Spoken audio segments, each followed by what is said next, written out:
thing was $80. Well, 2 years ago, last year, the legislature raised the civil filing fee to $300. So if people use, American Express, it costs $7. So we may have to raise that fee. When you e-file it, you'll get an echo back that said we received it. And then when it's been checked and we can accept it, you'll get another echo saying it's been accepted, docketed as of, give you the date and time. And then we do a notice to the other side if they're registered electronically. Now, we don't serve for you, you still got to do service. There's a little thing so you can do your office affidavit on there, you say that. The only real problems we have with e-filing is sometimes we don't have an attorney's admission date on our system, and so then you have trouble time going in. We had a little, for a while, we had a little problem with the system just kind of got overloaded, and it wouldn't take the attachment. But that's about the time the legislature came in. I think all the computers got turned on Capitol Hill at the same time. But that has been, we have had no problems really since that. E-filing motions, we are e-filing motions. We can file a motion for extension of time. This was for February talk, so we can file a motion for extension of time, and you can file a request to orally argue electronically. And you can get the orders back from the court electronically. And if you have any thoughts, criticisms, comments about our e-filing, please let us know. We'd be happy to hear from you. By the end of this month, the first of next month, we should probably have about another 15 or 20 types of motions that you can file electronically. That is all I have. If you have any questions, or I'll be happy to stay, or you've got my numbers and you can call me, I'll be happy to talk to you anyway. And best of luck to you in your appellate practice and court of appeal. Thank you. I was going to add that the format is PDF format when you're filing it. All right. Yes, sir. You might have mentioned this. I think the first page said that e-filing is only for direct appeals. Is that right? Right. Okay. We do not have the capability to file applications. Year before last, we got an appropriation of $147,900 from the legislature. That's not a lot of money. We spent about our scraped and saved, and then they took that away from us. And we're using a 1988 COBOL-based document. Who programs in COBOL anymore? And we literally have a retired state employee who comes and gives us the maintenance we need. He's 73 or 74. And I keep telling this to my good friend Preston Smith and Chuck, no relation Martin, who are the chair or the president not anymore, or our budget unit. And but I understand, they don't have money, so we're just going to go with brains. But we don't have the ability right now to do applications. Yes, sir. I'll just point out that you had a note about the common trip-up as a signature line, and that caught my first brief. It's very simple. They just want you to put /s. Yeah, /type your name. Right, type your name. It's Look, it's in just- the rules, but if you don't read that, you're gonna. Right, just read those. It's pretty simple and straightforward, aren't they? Don't you think so, the rules? They are, but I didn't read that when I first called. Now, I got a response within like 5 minutes, and I resubmitted. Yeah, well, you'll it tell you, it automatically says what's wrong. So, but please do go ahead and register, because that's the big thing. If you're registered, then you get through pretty easy. Again, thank you very much. Always a pleasure. If you have any questions, don't hesitate to call me or see me. Thank you. And I will say that please call him because we all have questions that sometimes come up when you're trying to make sure something from the county, from the Superior Court, got to the Court of Appeals. So he knows everything. That's right. He can give you all the tips, which you'll need.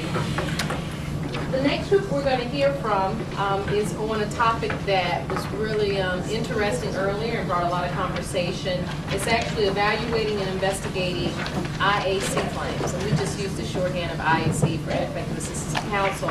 So we're going to have Carl Greenberg, who is formerly, well, Carl's done a lot of things you'll see in the bio that we have. His most recent incarnation or invention of himself is as the appellate attorney for the Georgia Capitol Defender's Office. And in fact, he just came from death row. He likes to say that he's been on death row. He beat it in his back. So he just came from death row this morning. Then we have Steve Phillips and Chris McFadden again. So you will get to hear from some individuals you heard before, along with Carl Greenberg, and they can give you lots of information, I know, along with some input from Jim Bonner there in the back.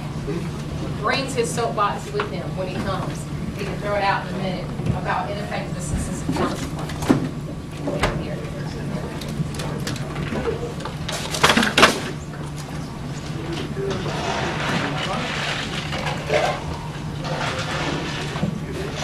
Yeah, I forget that. Actually, that's surprises.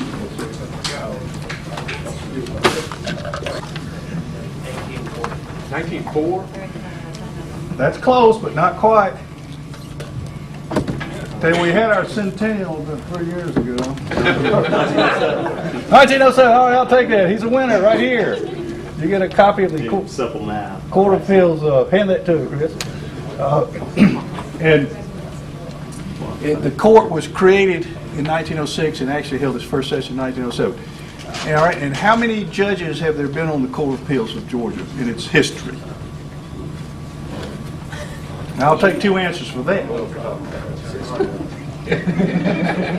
Is it in here? More than Jim wants us 59. in his book. Yes, it is. More than 50. Do I hear 60? 72. 72 is a winner. What? Who say that? Like, I just made it up. We'll see. The True Testament appellate That's right. attorney. If you don't know it, make it Well, up. An appellate attorney. one judge served 2 non-consecutive terms, so it would have taken 71 too. Richard Hill, or son.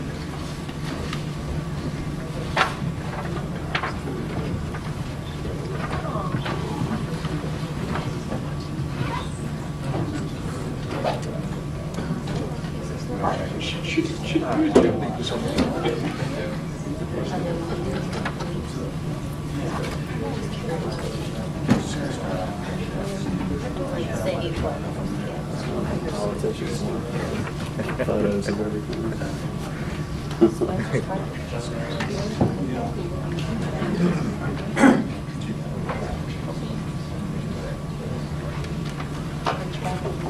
All right, so I'm going to talk a little bit about ineffective assistance of counsel claims. I'm going to start off just by kind of going over the relevant legal standard. And the leading case, of course, is Strickland versus Washington, 466 U.S. 668. That sets out the test for ineffective assistance of counsel. Ineffective assistance of counsel, there's 2 prongs to it. There's the first prong that's commonly referred to as the deficient performance prong. It's basically, your client will think of it as, my lawyer screwed up. And in order to show deficient performance, the legal standard is that the lawyer has to have done something that fell below an objective standard of reasonableness. And so this can come in different ways, but the major thing that you're fighting at this point is that the law considers that there is a strong presumption that anything that the lawyer did was trial strategy. And so you always have to overcome that trial strategy hurdle. And again, the trial strategy hurdle is also judged by an objective standard of reasonableness. Basically, what's happening there is that there are a million different ways that any one case can be tried. Court is not going to let you come in and Monday morning quarterback trial counsel's performance. He's not going to be second guessing that, we put this witness up, it completely went south, and then you come in and you look at the transcript, it's clear he put the witness up and went south. Well, if that wasn't something that he could have reasonably anticipated that was going to tank his case, the fact that it went south, the lawyer gets to decide what witness he's going to call, what evidence he puts on.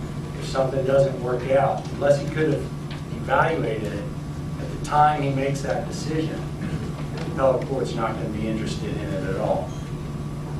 So when you're going through and trying to evaluate, is this a good candidate for an ineffective claim? That's sort of like the first thing that you have to think of. Is this trial strategy? Was it trial strategy? And if it was trial strategy, was it reasonable?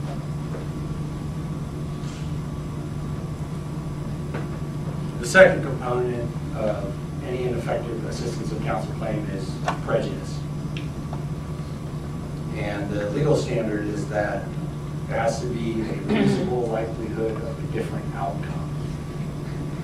What does that mean? It does not mean you have to show that by a preponderance of evidence, had trial counsel done what you, or not done what you said, he shouldn't have done, that it would have come out different. Okay, it's not a preponderance standard. If you read Strickland, and if you're going to be handling any of these cases, that's probably a good place to start. You need to read Strickland from top to bottom. What they're concerned about is a breakdown in the adversarial process. That's what the prejudice standard is about. Because it's the adversarial process that the system is relying on to produce a just result. When there's a breakdown that undermines confidence in the outcome, then you've shown prejudice under Strickland.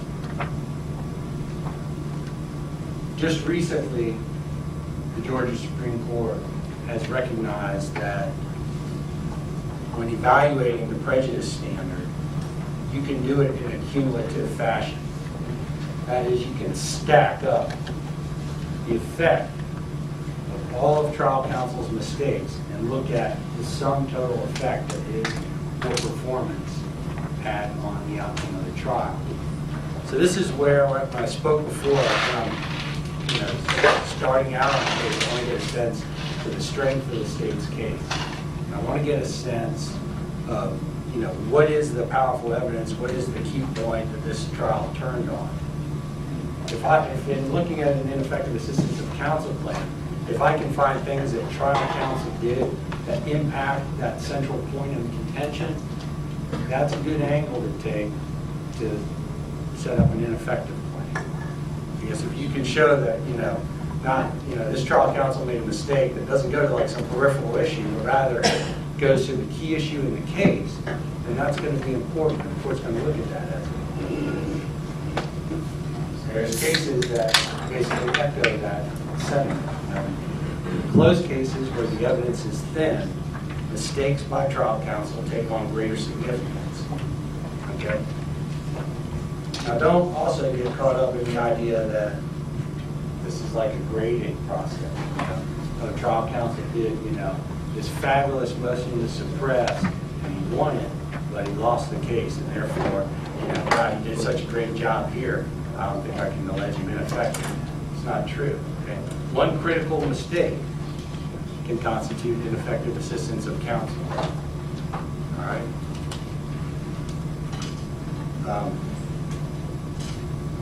Going back to the deficient performance standard real quick. How do you show deficient performance? Well, one way is that, if there's obviously an objection that should have been made that wasn't, which is probably one of the most common kind of run-of-the-mill candidates for an ineffective claim that you're going to come across. If the basis for the objection was well settled and established under long-standing precedent, then if trial counsel failed to make that objection, that's going to be a pretty good claim that his performance fell below an objective standard of reasonableness.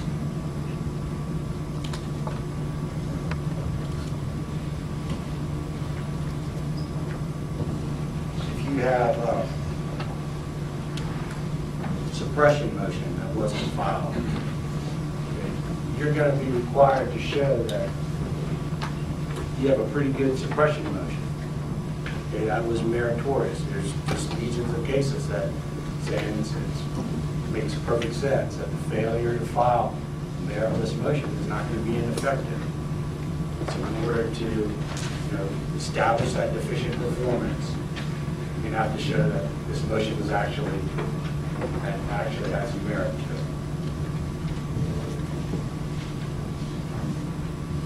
That's pretty much the legal landscape.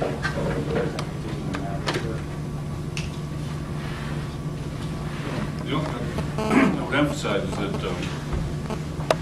the thing about it can be just one mistake, one critical mistake. And otherwise, and before the hour's over, I want to tell a story about a real case that I know about to illustrate this kind of stuff. But it's just one. You can be a really good attorney, a really good trial attorney, experienced, all that. You just make one mistake. Somebody was talking about if you don't know the law, if a new case has come down, just off the top of my head, flight instruction. Some years ago, I'll start over. If the renter, years ago, this shows how old I am, I don't have a lot of short-term memory. The renter case came out and said the trial court should not instruct the jury that flight can be taken as indicia of guilt, essentially. You need to keep up with the law so that you know that that's an error. Or this actually happened with me. This is even further back. Bifurcation. The guy is charged with armed robbery and felon in possession of a firearm. Case came out and said you have a right to bifurcate that, so that the jury only hears about the armed robbery first. They don't have to hear about the fact that your client is a convicted felon, which obviously, once they hear that, game's over. Case came out. Within a few months, the guy was tried. Trial attorney hadn't been reading his advance sheets, didn't know about that case, went to trial. The jury heard he was charged with armed robbery and felon in possession of a firearm, and he gets convicted. And on appeal, on a motion for new trial, allegation was ineffective assistance because the trial attorney didn't know that he had the right to bifurcate the trial, that he could keep from the jury the fact that his client was a convicted felon. And that's not strategic, it's just he didn't know the law. That's deficient performance. Easy to overlook. I mean, we're all busy, we don't, it doesn't make the front page of the Atlanta Journal-Constitution if you don't know about it. You go to trial like you've always gone to trial. You've tried, dozens of armed robberies and all that. You try the case, but that's a mistake, and that's an objective mistake. The trial attorney did not know that he had the right to do something, so he has made an error. Then you get into the second prong: was that harmful?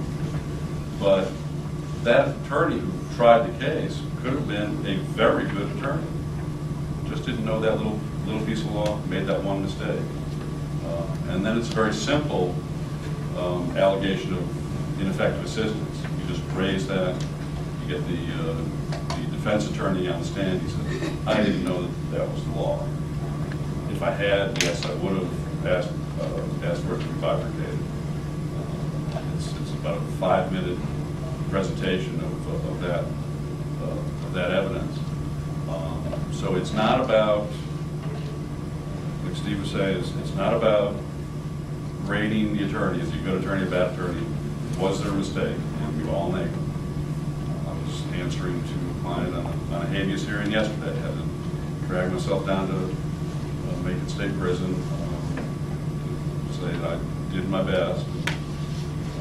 That'll be up to the habeas judge and possibly the Supreme Court if the mistake that I made, if I made a mistake.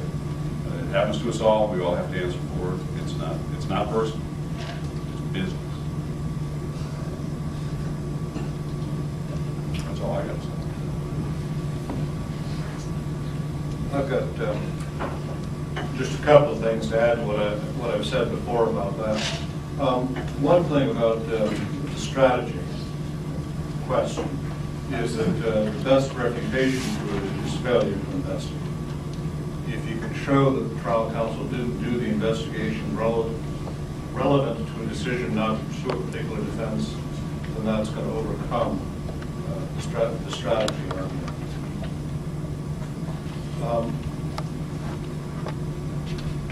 Another thing about the strategy argument, or about ineffectiveness in general, I want to sort of articulate what you will hear from the defense and what you'll see in some cases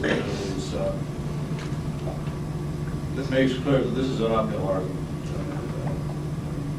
It is absolutely true that a good lawyer making one mistake can constitute ineffectiveness and be the difference between conviction and acquittal. But at the same time, it makes the argument here people are flying in the face of case law that says things like ineffective assistance has to be ineffectiveness so grave as to constitute no representation at all. And that makes it hard to make those kind of arguments. It still can and must be made. But you need to understand the rhetoric that's in the case law that's going to be against you.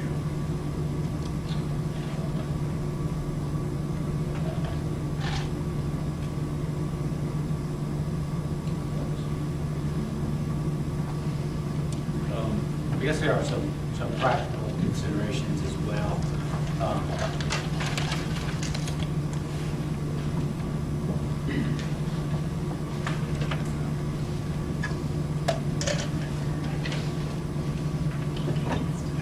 Let me offer one other short horror story. In terms of meritorious objection not made, it's true that that is one of the best arguments you can have for ineffective assistance. But I have had a case in which new trial counsel, this was ineffectiveness at the subsequent level, new trial counsel didn't call trial counsel to testify. And that proved fatal because even though she had missed a meritorious objection, the trial judge, who's a good and open-minded trial judge, felt the law compelled him to construct a strategy argument that this lawyer might have made.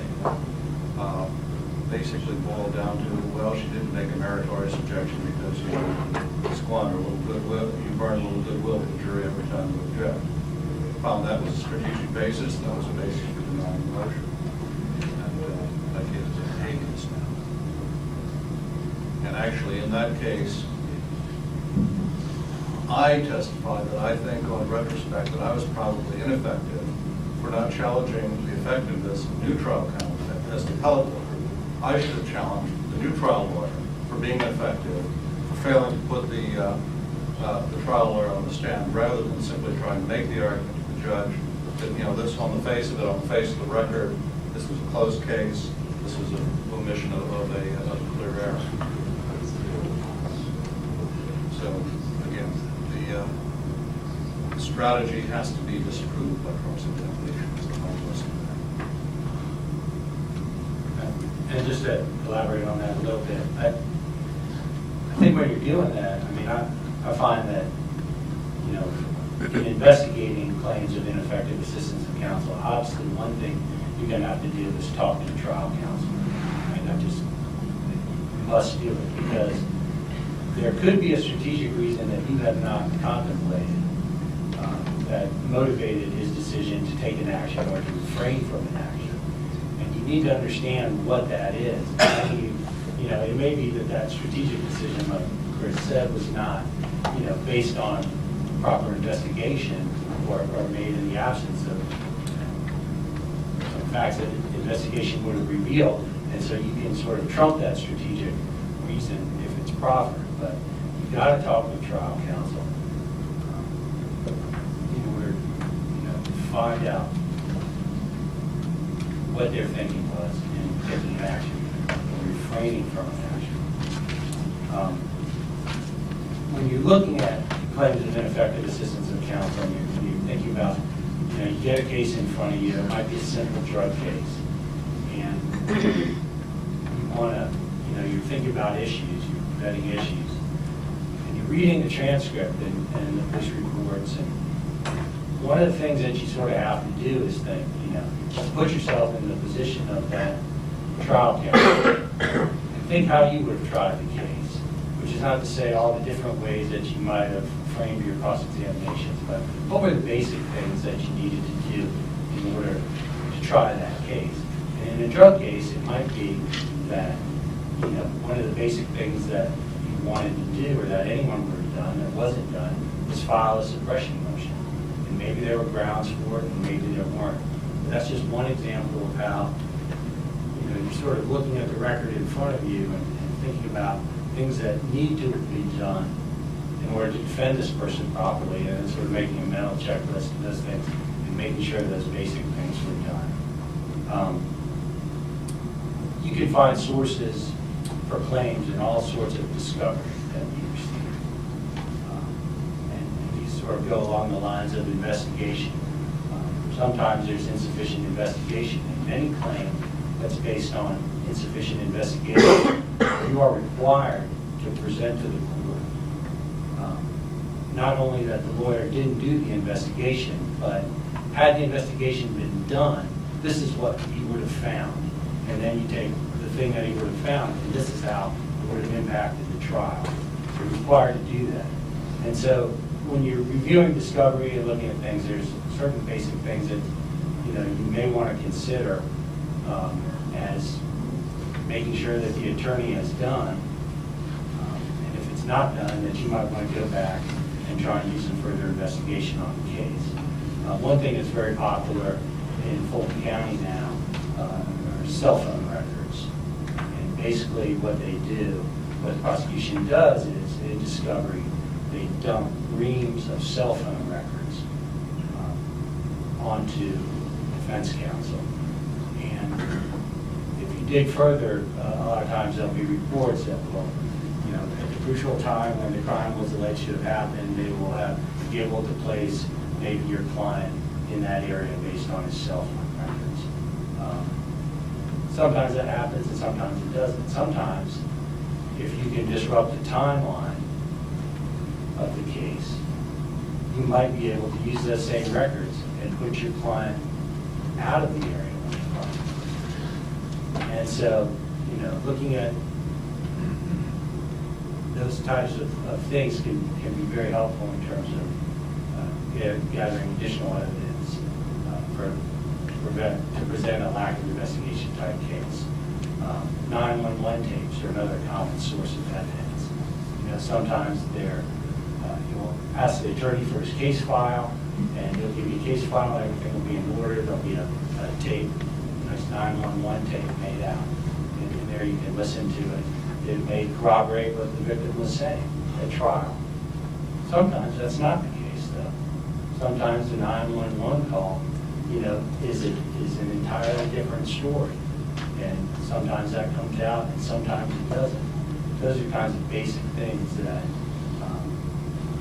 criminal lawyers are expected to do in the investigation of the case.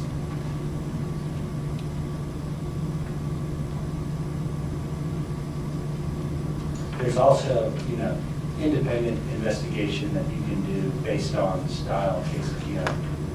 For example, in a self-defense case, it's often that the victim will have prior acts of violence against third parties. And in Georgia, that evidence comes in under a case called Chandler versus the state. If you have a self-defense case and the defendant testified that he acted in self-defense, that the victim was the aggressor, and there's no Chandler evidence in the case, and your trial lawyer doesn't have a file where he's pulled the victim's record under from GCIC, which is Georgia Crime Information Center, then that would suggest to you that, well, that's something you need to look at. You need to make a request, get the victim's record. Who knows, he may have a bunch of incidents where he was the aggressor. He may have a long history of being an aggressor. That evidence would have been admissible. And if that's something that the case may have turned on, then that's going to be very important.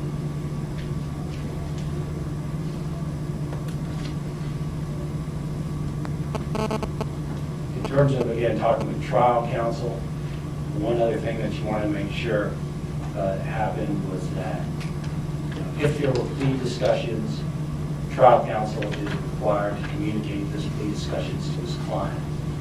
Okay, and this is another thing where you can be talking to your client, and if you didn't talk to your client, you may or may not know how this resolved itself. But one thing I always ask my clients, just an automatic thing when I talk to them, is, was there a plea offer in the case?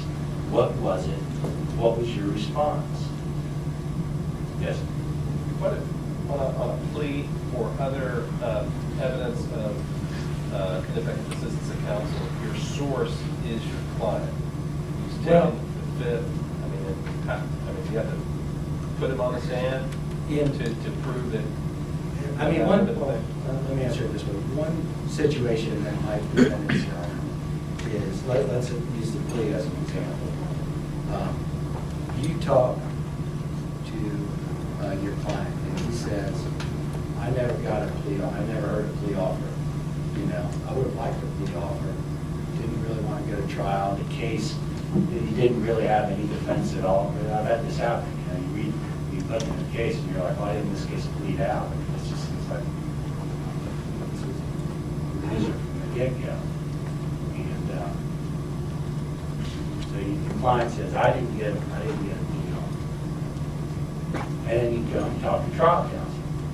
Were there any plea offers made? Yeah, they offered 15 years to serve. Did you communicate that to your client? Yes. Now you have a competing, factual circumstance that, you can make that claim, but if that's all you got, you're probably not going to get too far because, the judge is sitting because the trial fact motion for new trial here. He makes an adverse credibility determination that's adverse to you. That just blows it out of the water. You can put that on if you want. You might want to talk to the DA. Was there a plea offer made in this case? Yes. No. In Fulton County, they normally write it down in their files. That would be sort of like a simple factual situation, but it can go in any direction. And again, if you're in a situation where it's the client's word versus the attorney's word, in my experience, most of the time the attorney's word is going to carry the day. You're going to lose that claim unless you can find some other evidence that's going to corroborate what your client is saying. Does that answer the question? Yes. So to raise an ineffectiveness claim based on failure to investigate, when we take one of these cases, when our second or third year associate's working on the case, Right. they basically have to re-investigate the case. Not necessarily. Well, are there some cases where they have to re-investigate the case and track down witnesses who were in? Well, this is another thing. When you're talking to your client, one of the standard things that I talk to my clients about is, were there any witnesses that you thought were important that didn't testify at trial? And they may say yes, and if so, then who were they? I need to know who they were. I need to talk to them. I need to talk to trial counsel to figure out why he didn't call them. It may be, and I've had this happen before, a witness wasn't called. Why wasn't that witness called? Well, trial counsel says, I talked to that witness. They couldn't tell me the same story, 3 minutes apart. They were horrible witnesses.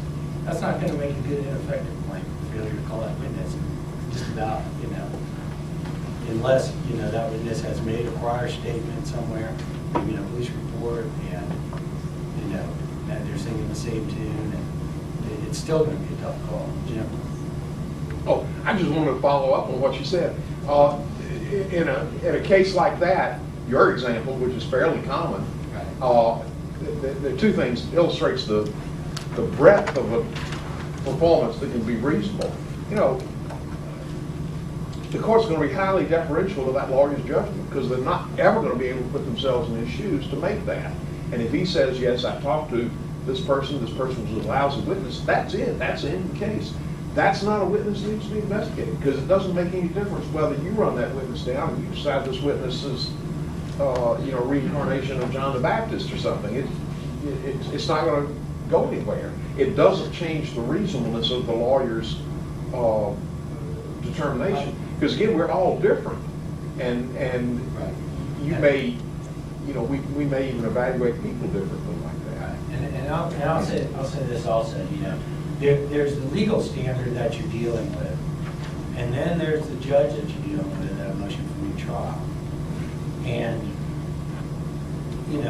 there's an off-sided legal principle in Georgia that there is no cumulative error rule in Georgia, But when you're dealing with a motion for new trial hearing and you're in front of that trial judge, and you have a judge who's receptive, and you have a close case, and you can throw enough on the wall and it might start sticking, that's a case where, if that witness seems really forthright, depending on who trial counsel is, they may or may not get a lot of respect from that judge. In a certain situation, I could see where you might say, well, I'm going to present that. I know if I lose at the motion for a new trial hearing, I can't do a thing with it on appeal. But it might get some legs, or it might help just create this sort of perception of this just wasn't done right at trial. And it might help you on another issue that you have that's close, in the sort of overall fairness perception of the judge. You may say, well, yeah, I'm going to grant you a new trial on that. Now, there are judges that won't work with it at all. There are some down in Fulton County where it will. Let me answer the question about reinvestigating the case in this way. I think the ineffective assistance claims run the spectrum. Mostly, you're talking about specific errors. The trial attorney made some specific error, very discrete error, and then you can show it or not. But if you can show it, then you have to move on to the prejudice prong. And that's it's almost all within the record. There's very little you need to do. A more complicated case, like the cell phone records, you might have to reinvestigate the case. You might have to look at the cell phone records. Your client tells you, my attorney did investigate this, did investigate that. You do check with the trial attorney and see what he did. I've had, you get cases where the client tells you, I have alibi witnesses, and the defense attorney just didn't call him, and I've had a situation where the defense attorney said, yeah, I just didn't, I didn't really go that way. The client really wasn't very persuasive about that. But your client's telling you about these witnesses. You generally are going to need to go and talk to the witnesses, see what they would have said, see what they would have testified, and maybe present them. And that gets to another level. It's not just reinvestigating, but it's retrying the case.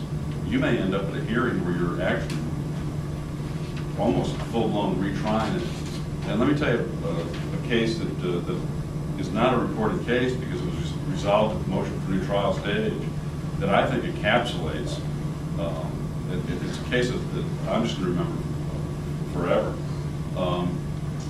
This little child suffered from sickle cell anemia, 2 or 3 year old child, I guess, and was being treated by a hematologist, and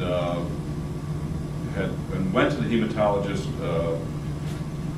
on Monday, and the hematologist went by the book and gave the child an infusion or whatever they do, and sent the child on the way, sent the child and the parents on the way. A few days later, a week later, the mother, or the child's parent, drops the child off at someone else's house, a babysitter, a caregiver. And a couple hours later, the child is in bad distress. 911 is called. They show up. The child is lethargic or whatever. Bring the child to the hospital. The child dies.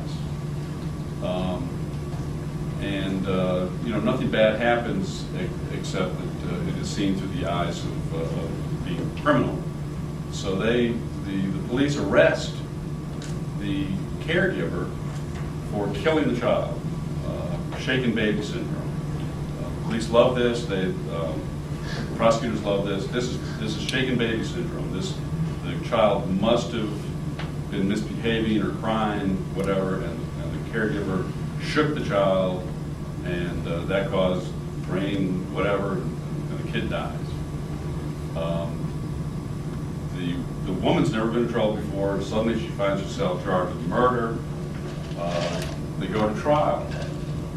The treating physician testifies that this could not have been a complication, that the death, the illness that led to the death, the sudden onset of symptoms, could not have been the result of sickle cell anemia.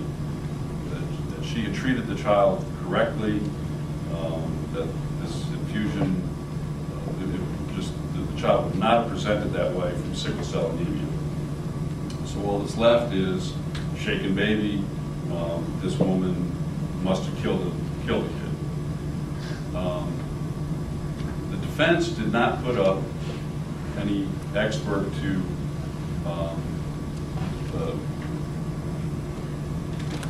counter the treating physician who testified as an expert.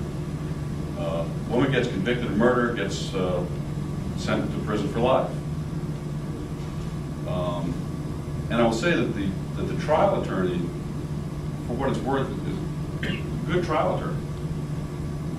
New attorneys come on, and it goes up and back for procedural reasons to the Supreme Court, comes back, and they have a hearing in front of the trial judge. And this is where we're talking about retrying the case. By this time, the new attorneys at the motion for new trial stage have gotten an expert, or several experts. And they look at the records. They look at the medical records of the treating physician. They look at the autopsy, all that kind of stuff. And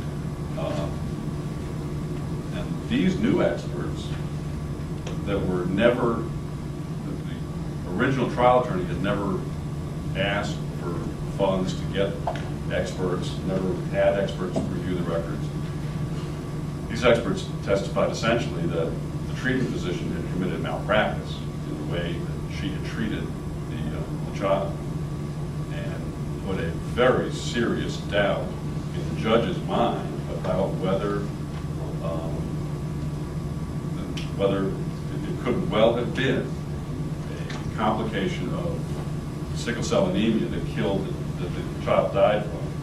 And if there's a real possibility that it was sickle cell, well, then clearly there's a reasonable doubt about the woman, the caregiver, committing murder. And then just to end the story, the trial judge granted motion for new trial. The state, very surprisingly to me, retried the case. This time, and then the next set of lawyers come in. The treating physician testifies again, but this time she is confronted and raked over the coals. I mean, she undergoes a really thorough cross-examination. And then the defense experts get up and testify as to what they testified at the motion for new trial, and the woman is acquitted. So yes, you may need to really do a thorough retrial of the case, depending on the circumstances. Let me go back to something about strategy. We were talking about you're almost immune from, not that it's a trial attorney is almost immune from being found ineffective if he or she says that what he or she did was trial strategy, even if it's really bad strategy. If it was strategy, we're not going to second guess it. Case that I will always remember, trial attorney, this is back in the days when you could not get into, it was much harder to get into the defendant's character. But this trial attorney decided that he was going to put in his client's prior conviction or whatever. It was not otherwise going to come in. His strategy was, we're going to show the jury that we're being honest. And he pled guilty to that one, showing you that in this meeting, if I go to that one, I'm not going to go to this one. That must mean I didn't do this one. He shopped it around. And he was told by other attorneys, are you nuts? Don't do that. He did. I end up on taking the case, the guy gets convicted, duh. I get the case, and it seems to me a slam dunk. This is such bad strategy that it's, come on. And that's what we argued, and the defense attorney said, no, it's my strategy. I want to be honest. Honesty's not always the best policy. We lost. I don't think it was a murder case. And the Court of Appeal said, yeah, that was strategy. Bad or not, we're not going to decide whether it was bad strategy or good strategy, but it was not totally ridiculous. So there's the strategy thing. Yes. This morning I expressed my concern about confronting trial lawyer with ineffective assistance of counsel accusations. This afternoon I'm concerned about having someone make those accusations against me in one of these cases. So on this question of investigation and how far we need to go, and much of what I know about criminal law, comes from television and movies. You hear a lot about prosecutorial misconduct, about them withholding evidence, about the police planting evidence, all of those kinds of things.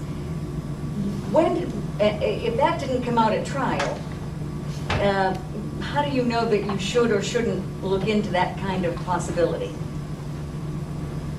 Well, I guess it's sort of a case-by-case basis kind of thing. If you have a drug case, for example, you get like a common drug case is, police are driving down the road, a group of men is standing on the corner looking suspicious. They look up, they see the police, one of them reaches in his coat and throws something to the ground. Police pull in. It turns out to be 3 hits of crack cocaine, and they arrest the guy. And then, your client may say, he may say, I was just standing there, I didn't do anything, because police planted that. Well, if there are other people there who can corroborate that story, that may or may not be something that you need to look at. But if it's just your client saying it, that's just not going to get any legs, And so I guess what I'm saying is it just kind of depends on what the evidence is, what the allegation is, and whether you can corroborate it or not. When you raise an ineffective assistance of counsel claim, you have the burden to show it. So it's just like any other burden that you carry in any kind of law. It's like either you've got evidence that you could, in good faith, think you can meet your burden with, or you don't. Yeah, I don't know how to explain it other than that. Of course, you've got a full trial record now, and you look at it analytically, are there holes? You talk to your client, are there holes? But what if you don't know, for example, that the prosecutor spoke to such and such a witness, that witness gave what could have been exculpatory information, but he never turned that part over? How would you know that? You can talk to the witnesses. If you have some suspicion, if there's some reason to think that may be, you don't, I don't think you have time or resources to go reinvestigate the whole case. But if there's some reason to think maybe, you use your judgment and that, go talk to that witness if you think maybe there's something there. Yeah, and again, my question comes from the point of view of someone who's going to have to manage the program that we're talking about here, and when cases come into the firm, find volunteer associates who are already very busy to take this in addition to their regular workload. So it's kind of a practical question. If we sign up for these cases, how are we going to know what we're getting into? Are we getting into a case that's going to be like a straightforward appeal to the 11th Circuit under CJA cases, which we have, half a dozen of in the office right now? Or are we going to be getting into something where we may be, in effect, retrying a case as you described? And can this program be set up so there's some kind of screening mechanism so before we commit to donating our time to something that the state should be paying for anyway, that we have some idea of what we're getting into? That's actually been discussed a little bit, and above my pay grade, but my experience is that most cases are not going to be that involved. I think that's a matter of talking with whoever these cases are coming from in the central office or whatever. Do you want to talk about that? I don't know. I missed the question, but I got a sense of who it might be. So if you don't mind repeating it for me. Yeah, I'm sorry. We'll just ask your question. Do you mind repeating your comment? Yeah, basically the question was, if we sign up, if our law firm signs up to participate in this program, what screening mechanism will there be to help me judge before I assign the case to associate volunteers? Are we getting into one of these very complicated cases that might result in essentially retrying the case in a motion for a new trial on the one hand, or to fairly straightforward appeal with some clear legal issues that's basically where the focus is going to be appealing on the record on the other hand? It's hard to give a complete answer about that question because the way the cases are coming in, the reason that they're being assigned outside counsel is that our staff at the appellate division can't take them right now. They have too many cases themselves. So I think there's one way to measure things, and it may be sort of an old-fashioned way, but when we get the transcripts on the cases that we've already received and we have the trial transcripts, you can make a general assessment of the complexity of the trial, which sometimes, not always, but sometimes will give you some idea of at least how much work is going to have to be done to get up to speed about what occurred on the trial.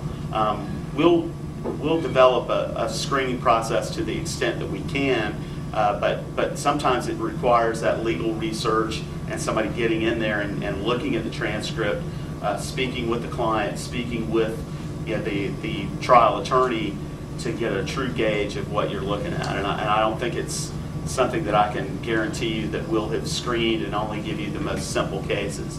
One of the things we discussed was with earlier or with associates with lesser experience, trying to look for charges and convictions that have consequences that are slightly less, perhaps. For instance, looking to assign the theft by taking conviction to a lesser experienced lawyer instead of the murder conviction.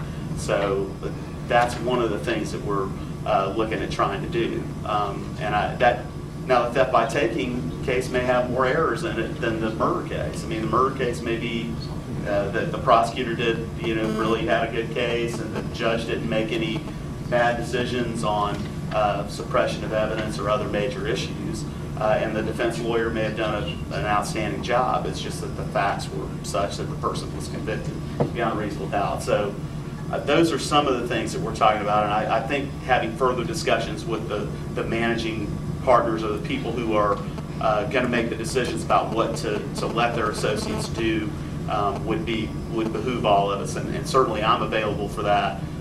Jiminy Rogers is our appellate division director, as you know, and so she and I are going to really try to coordinate on the communication. But I'm open to having discussions. We want the assistance. I think it is a good opportunity for young lawyers to get a chance to really get in the trenches and maybe gain some appreciation and feel good about representing things on that I think are based on principle. The people that do this work here are people who have dedicated themselves to principles, and I think they're high-minded and something that people can benefit from, even if they do a little bit of it. That's something useful and worthwhile. Yes, sir.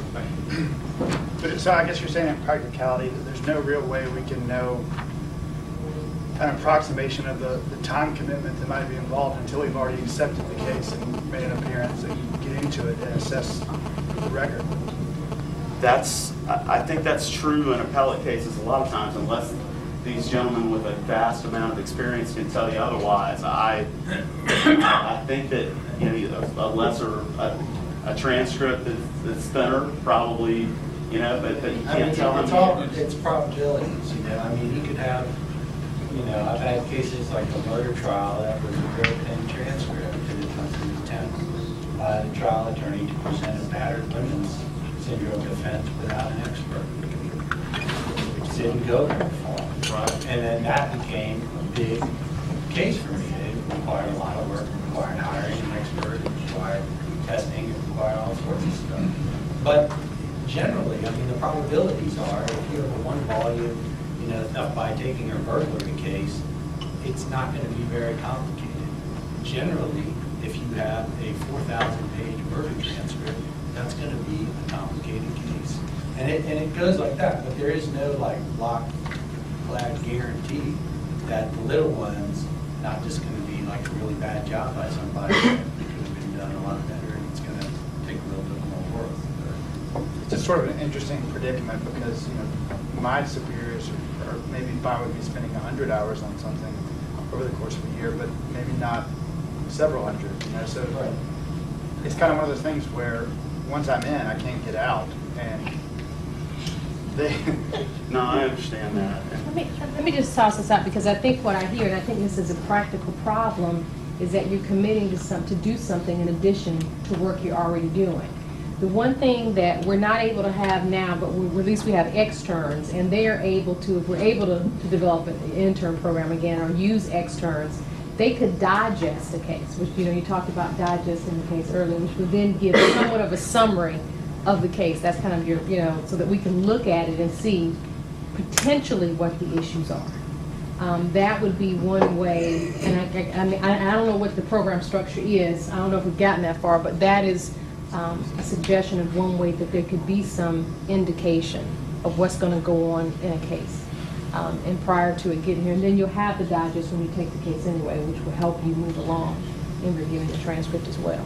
And even though it's been pointed out a number of times that the limited number of people who work at the appellate division, I think you've heard from people who work there that they're more than willing to assist you as they can in brainstorming ideas, and this can cut back on some of your concerns about the case. It may not limit the amount of time that you have to work on them, but if you feel more confident that you're moving in the right direction, I think that'll make for an overall better experience, perhaps. Put it that way. If we're working, if we're working with you, I don't know how many people are going to take cases, but if we're working with you, brainstorming with you, and there's the point where you get to where you can't go on, at least we will be up to speed on where the case is, because we would have been working with you the whole time. Like I said, I don't know what the structure is going to be, but that is a thought, as a case alone. But some of those cases you couldn't take because of that decision about ineffective counsel, where you have to change, where you have to have new counsel. Well, there's no one in our office that Garland would be raised on because we only do conflicts on appeal. But if there is a multi-defendant case that comes in, there's 3 of them on appeal, it will be 1 in the office and the other 2 would go outside of the office. That doesn't mean that the issues in those cases would necessarily be antagonistic, maybe some of the issues that we would discuss anyway. Yes. I take it if we accepted one of these appointments and present the ineffective assistance claim in the context of the motion to do a trial, which the trial court grants, we're not obligated to. You won't be the trial lawyers in the next case, unless, of course, you want to be, and, and we can talk about that. But generally, it would be turned back over to probably the circuit public defender office that represented the case at trial in the first place, or maybe a conflict lawyer in that case. If ineffective is raised and proven, then we probably would have to assign a conflict lawyer, trial lawyer. If the ineffective assistance claim was made in the context of the new trial, the trial court denies, and then we present exactly the same ineffective assistance claim in the Court of Appeals, and the Court of Appeals buys, what then happens to the defendant? Does he walk, or is he retried? It's usually, unless there's some rare occasions where it could be, somehow they make a factual determination, but that's. So demonstrating prejudice, then you don't have to show that had the ineffective assistance not occurred, the defendant would have been acquitted, just may have been. Reasonable likelihood of acquittal, which again does not mean preponderance of the evidence. It's one of those things that's hard to, of course, to really describe in a way that's meaningful to people, but it's a interference with the adversarial process. Or something basically something hasn't gone right that gives you pause, it makes you uncomfortable about whether this was a fair trial.